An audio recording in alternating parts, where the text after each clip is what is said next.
सभापति यहाँ हुनुहुन्छ, उहाँलाई साक्षी राखेर आजको उहाँको प्रस्तावक शालिग्राम अधिकारी बस्छ। यही सद्भाव देशैभरि फैलियो। साथीहरूले त्यति बेला सभापति रवि लामिछाने यहाँभित्र प्रवेश गर्नुभएको छ।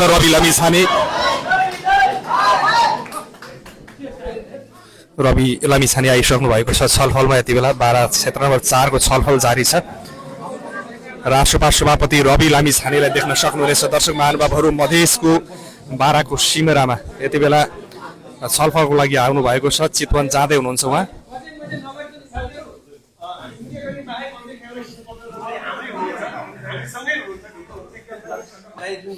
हालसम्म अलिकति दौडधुपमा उत्साह घटेको छ, त्यो उत्साह भइदिने हाम्रो सोर्स नै रवि दाइ हुनुहुन्छ हैन।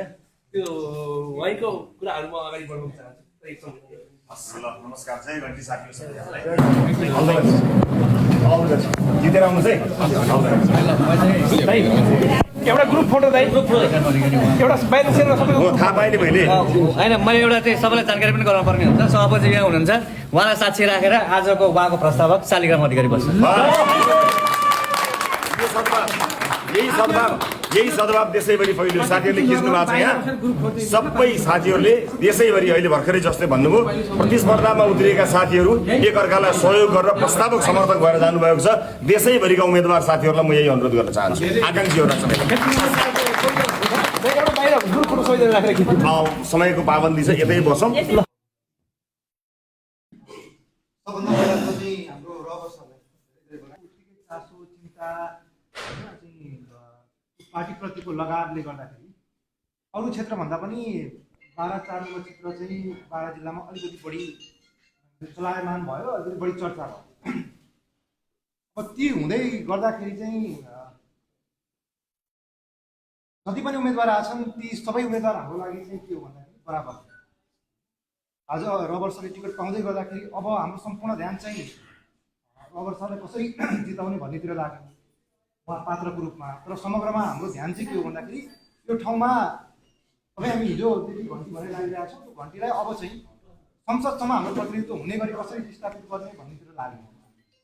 हिजोको लेभलसम्म एउटा सङ्गठन बनाउनु पर्ने थियो, साथीहरूलाई जोड्न पर्ने थियो, जोडेका साथीहरूलाई चाहिँ तपाईँको अगाडि बढाउनु पर्ने थियो भनेपछि त्यो सबै लेभलबाट अब हामी अलिकति माथि उठिसकेका छौँ रहेछ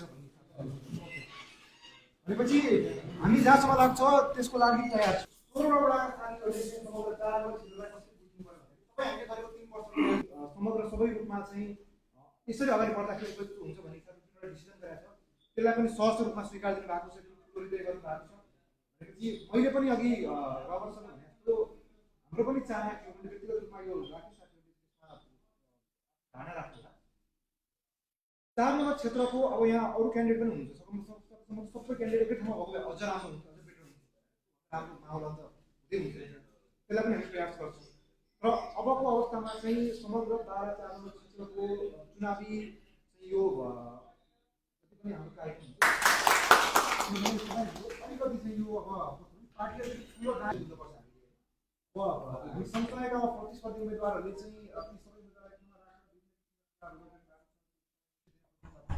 हामी त्यहाँ पनि हामी अरूभन्दा फरक अभ्यास तर प्रतिस्पर्धीहरूमध्येबाट चाहिँ तपाईँलाई प्रस्तावको समर्थन राखेर अगाडि बढ्दै गर्दाखेरि त्यसले अझ राम्रो मेसेज दिन्छ कि भन्ने हाम्रो धारणा हो। त्यो भएकोले गर्दाखेरि पार्टीमा जोडिनु भएको छ। मलाई एउटा राम्रो चाहिँ के लाग्यो भने उहाँहरूको सबैजना केन्द्रीय कार्यालयमा धुमधामले चाहिँ पार्टी प्रवेश गरिरहँदाखेरि उहाँले चाहिँ यो विधिलाई फलो गरिदिनु भयो। राष्ट्रपाले अनलाइन उम्मेदवारी गरेको थियो, उहाँले अनलाइन उम्मेदवारी हाल्नुभयो, अनलाइन सदस्यता लिनुभयो। यसले पनि के देखाउँछ भन्दाखेरि हामीले 12 क्षेत्र नम्बरमा अगाडि सारेको क्यान्डिडेट तपाईँ हामीभन्दा फरक छ। पार्टीको विधि पद्धतिले उहाँले फलो गरेर आउनु भएको छ, सामान्य रूपमा प्रवेश गर्नु भएको छ, सामान्य रूपमा तपाईँ हामीलाई आउनु भएको छ। भनेपछि हामीले उहाँलाई पूर्ण रूपमा स्वीकार गरिसकेको अवस्था छ। र 12 क्षेत्र नम्बर